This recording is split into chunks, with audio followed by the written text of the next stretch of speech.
김국민 라디오.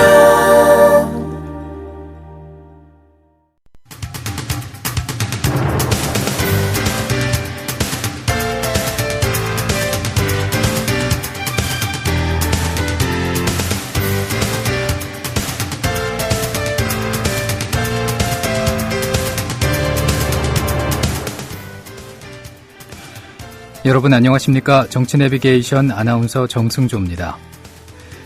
세월호 참사 국회 국정조사가 첫 발도 떼지 못한 채 진통을 겪고 있죠. 국조계획서의 증인과 참고인을 명시할지 아니면 계획서를 먼저 채택한 뒤 증인 문제는 나중에 결정할지 등을 두고 여야 의견이 평행선을 달리고 있습니다. 하지만 속내를 들여다보면 핵심 쟁점은 김기춘 청와대 비서실장의 증인 채택 문제로 볼 수 있다고 하는데요. 새누리당은 김 실장이 이 문제에 관여한 게 없다면서 증인 채택을 반대하고 있습니다.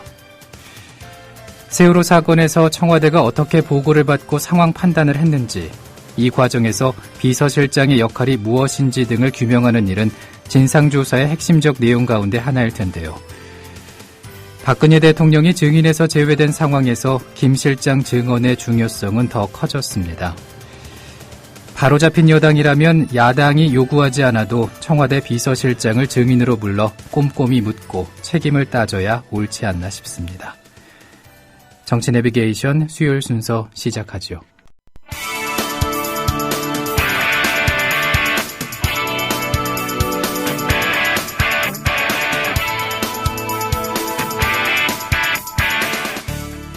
현장성과 깊이가 다른 정치 해설. 지금 여러분께서는 정치 내비게이션을 듣고 계십니다. 진행의 정승조 아나운서입니다. 연일 사건 사고로 인명피해가 커서 안타까운 상황인데 이 전남 장성의 한 요양병원에서 화재가 발생했습니다. 수요일 정가레이더, 오늘은 이강윤 정치평론가입니다. 안녕하십니까? 안녕하세요. 네, 앞서 말씀드렸지만은 그 전남 장성의 한 요양병원에서 화재가 발생을 했고, 네. 6분 만에 초기 진화했는데도 사망자가 다수 발생했네요. 그러게요. 예. 지금 다 말씀을 하셨는데요. 정가 내비게이션이지만 지금 한 달 이상 사건 사고만 계속 전해드리고 있습니다. 정말 안타까운데 올해 들어서 지금 경주 마리나 리조트 붕괴 이후로 세월호 고양 터미널에 이어서 오늘 새벽에 전남 장성 요양병원에서 불이 났는데 6분 만에 진화가 되긴 했지만 유독가스가 퍼진 데다가 일부 치매 노인 환자들의 경우에 관리하기 쉬워서 아마 침대에 손을 묶어놓고 이러는 모양이죠. 예. 그래서 더 인명피해가 컸습니다. 그리고 유독가스에 의한 질식사로 대개들 추정이 되는데 2층이니까 빨리 병원 건물 밖으로 후송 또는 이동시키는데 그렇게 큰 시간이 걸리지 않을 텐데도 불구하고 참극으로 변해버린 거죠. 일부 생존자들의 경우에 유리창만 열었어도 이렇게 커지지는 않았을까 아니냐 이런 말을 하고 있습니다. 예. 간호조무사 1명과 치매 노인 환자 20명, 이 시간 현재 최소 21명이 사망했고요. 질식 환자 중에 용태가 위중해서 한 6분가량 되는데 사망자가 더 늘어날 가능성이 대단히 높습니다. 네, 이 스스로 대피하기도 어려운 환자들이 대부분이었다고 전해지고 있는데, 네. 왜 자꾸 이런 일들이 벌어지는지 모르겠습니다. 그나마 이 불이 난 전남 장성 이 요양병원은 본관과 별관으로 돼 있는데 약 300여 명의 환자가 현재 지금 입원해 있고요. 불이 난 별관에는 총 35명이 있었습니다. 1층에 있던 환자들은 바로 건물 밖으로 대피를 했는데 2층에 있던 분들이 대부분 사망을 했고요. 본관에서 만약에 불이 났다면 더 피해 규모는 정말 대단히 커진 참극으로밖에 없었죠. 그런데 야간에는 간호조무사 1명만이 별관 전체를 지키고 있어서 평소에 위급 사항에 대한 대비가 굉장히 허술했다 이런 지적이 또 나오고 있습니다. 예. 그리고 어제 그 여의도의 국회가 굉장히 소란스러웠잖아요. 네, 무슨 내용입니까?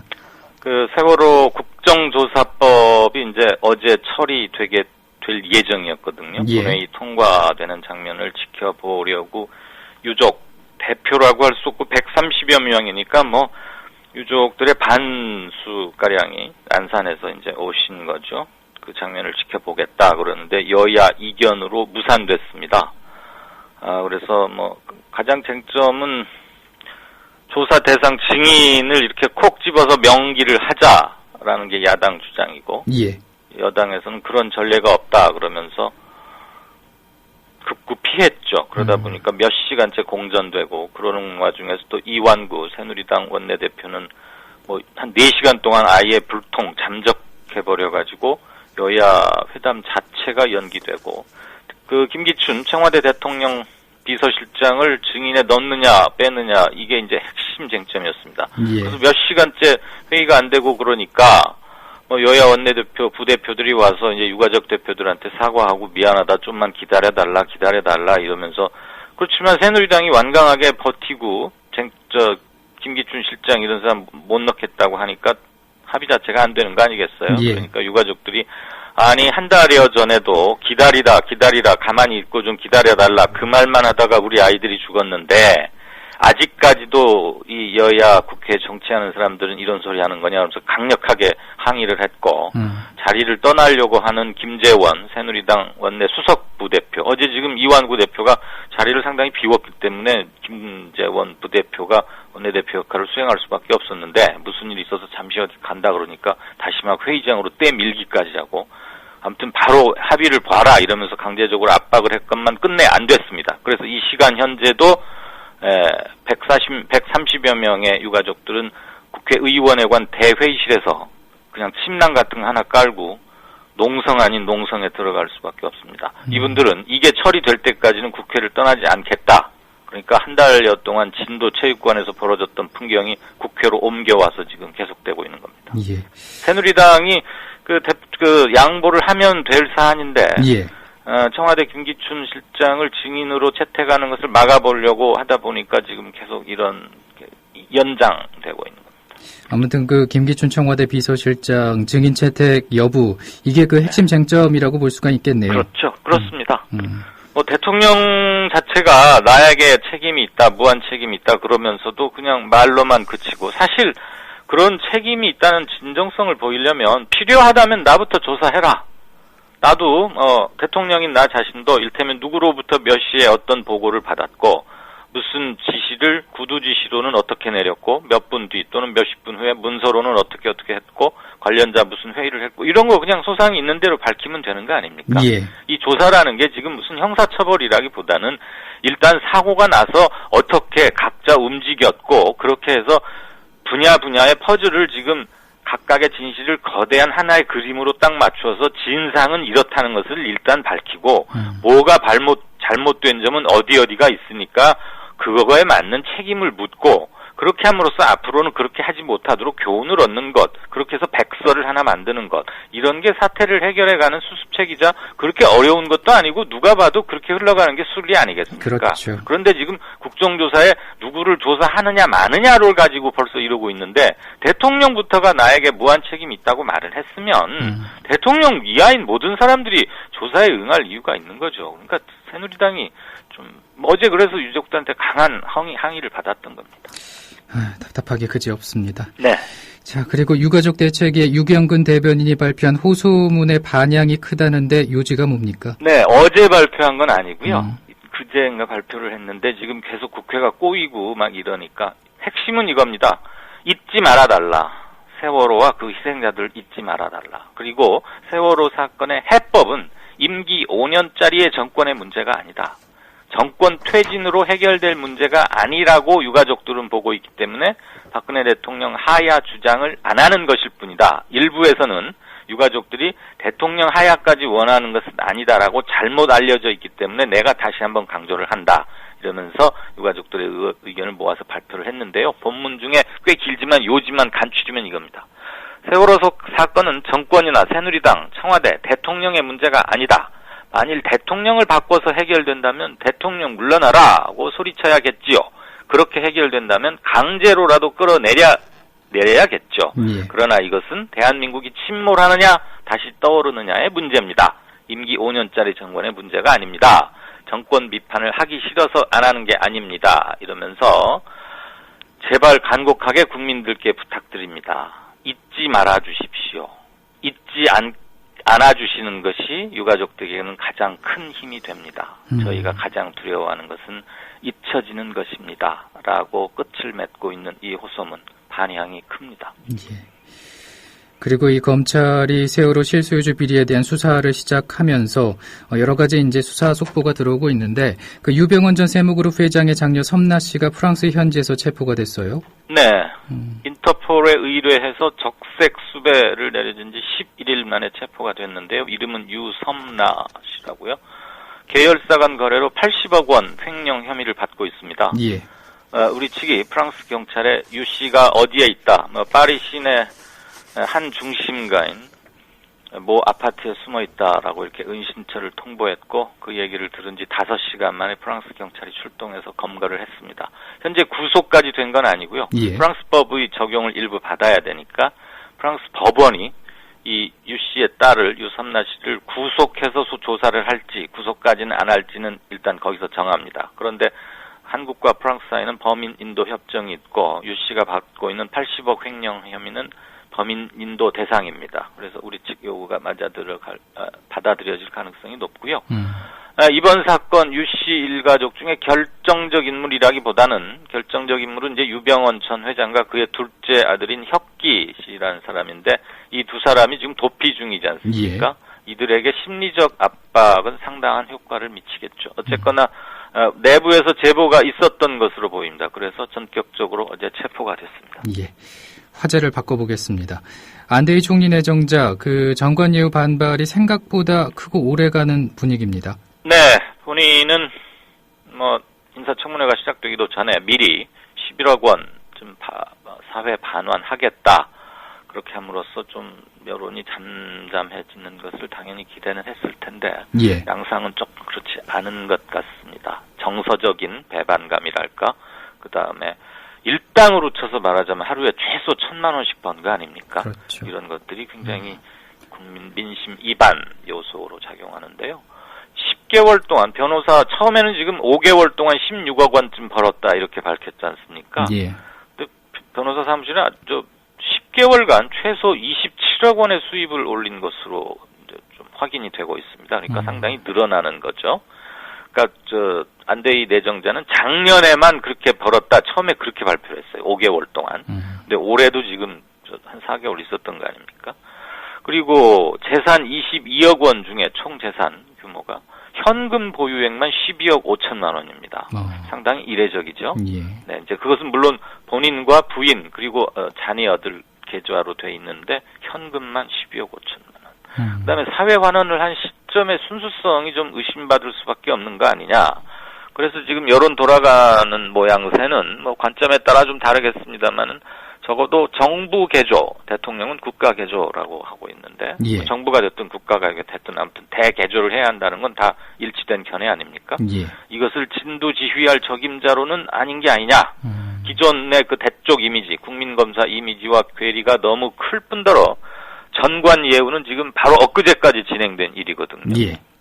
그리고 무엇보다도 국세청의 세무조사 감독위원장을 맡고 있으면서 안대희 내정자가 말이죠. 조세 사건을 수임한 게 이게 참 고약합니다. 이건 명백히 자기 모순이자 왼손 따로 오른손 따로인 셈이죠.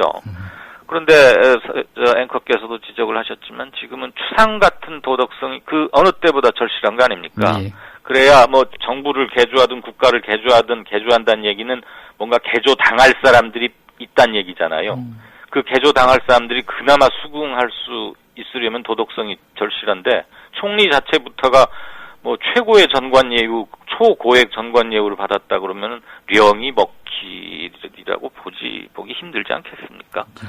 그래서 이번 세월호 참사에 대한 국민적 분노와 염원 그리고 무엇보다도 수백여 그 억울하게 죽어간 영령들의 원혼을 생각해서라도 이번에 고를 국무총리는 대통령이 마음대로 부릴 사람이 아니라 흠이 없는 진짜 대쪽을 모셔야 하는데 그런 분이 잘 찾아질지 또 설령 있다고 해도 응할지는 잘 모르겠습니다. 어쨌거나 안대희 총리 내정자에 대한 여론이 별로 좋지 않다는 것을 청와대는 잘 감안을 해야 하지 않을까 싶습니다. 예. 이렇게 여론이 좋지 않은 상황에서 그 안대희 총리 내정자와 관련해서 아파트 실거래가 신고 위반 등 다른 문제들도 불거지고 있더라고요. 예, 그냥 뭐 국민검사의 대법관까지 지내서 법조계에서는 말하자면 더 이상 올라갈 자리가 없는 경력의 소유자 아닙니까? 예. 그래서 그냥 뭐 몸값, 변호사 수임료를 좀 비싸게 쳐줬다. 뭐 이게 관행이라고 치면 뭐 그렇다고도 하는데 이제 요런 얘기가 나오면 국민들이 많이 마음이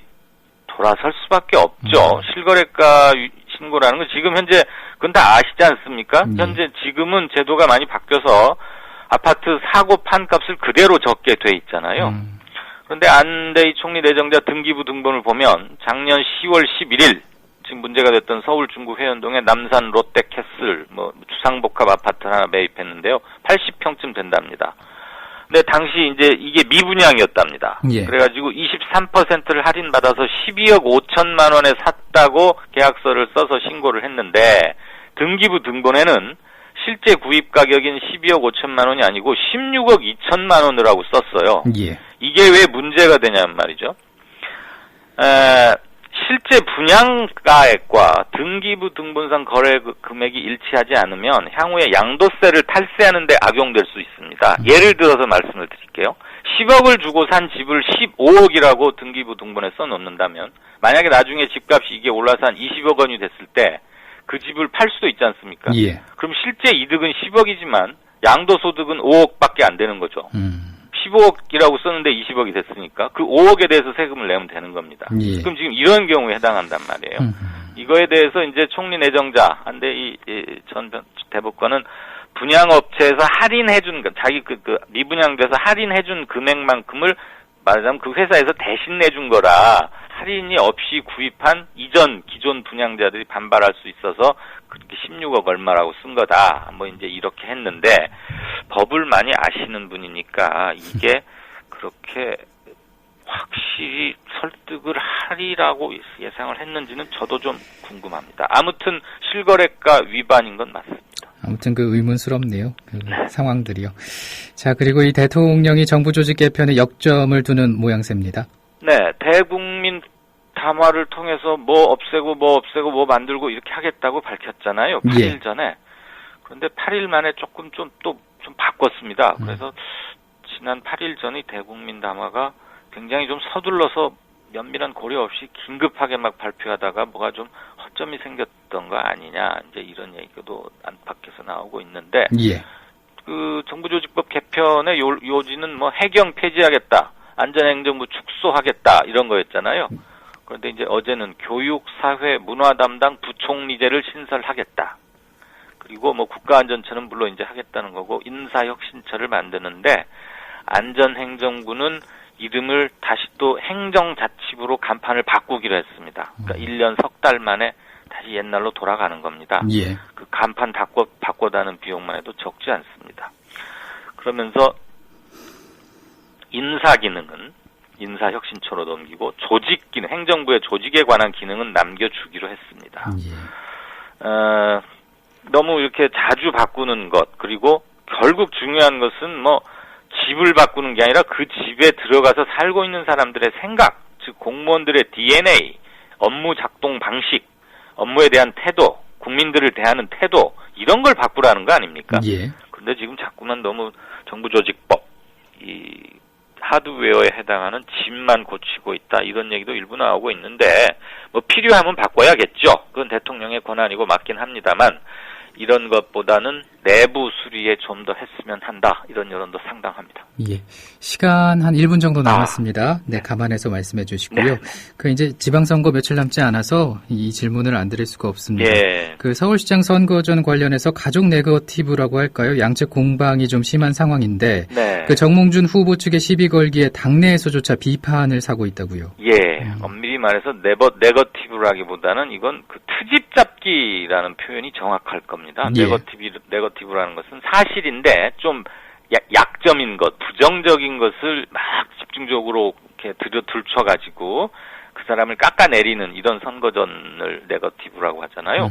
그런데 뭐 포스터가 이상하다. 왜 뒷모습에 저 왼쪽을 빼딱하니 보고 있느냐. 예. 그다음에 박원순 후보 부인이 잘 안 보인다. 어디 잠적하거나 외국에 가 있는 거 아니냐. 예. 그다음에 박원순 저분은 옛날부터 시장 되기 전부터 좀 뻘거무리하니 말이지 좀 색깔론이 이상하다, 국가관이 이상하다, 뭐 이런 거잖아요. 예. 그러니까 이제 포스터가 어쨌니 왜 부인이 안 보이니 이거는 그냥 시비 거는 거죠, 시비. 포스터를 어떻게 찍거는 그 사람 마음 아니에요? 그렇죠. 그게 뭐 정해져 있는 것도 아니고요. 그래서 그 박원순 시장 후보 측은 캠프는 뭐 황당해 하는 거 물론이고 지켜보는 사람들도 그러는데 결국은 도덕성 흠집내기 같고요. 시민들이 좀 식상해하고 있고 여당 내에서도 한물간 시비자 트집 잡기다. 그렇게 해서 이득 잡는 게 없다. 그다음에 뭐 그 학교 급식 그것도 잘못 건드려서 오히려 새누리당이 또 손해만 보게 됐다. 이렇게 했고 박원순 후보 측에서도 이제는 못 참겠다. 법적 대응하겠다. 그러면서 자꾸 색깔론 시비 거니까 정몽준 후보인 아버지 정주영 씨는 북한에 가서 막 함께 사업하고 이랬는데 그러면 당신 아버지도 종북이냐 이러면서 역공하고 그랬습니다. 예, 오늘 여기까지 듣죠. 고맙습니다. 네, 고맙습니다. 국민 라디오 지지하는 4가지 방법 아시나요? 다운로드하기, 별점 주기, 댓글 달기, 구독하기.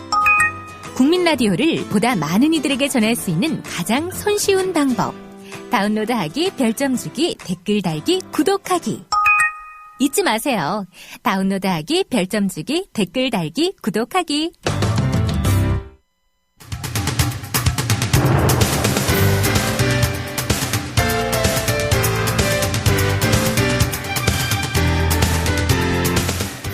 정치 내비게이션 수요일 순서 마치겠습니다. 내일 아침 7시에 뵙죠.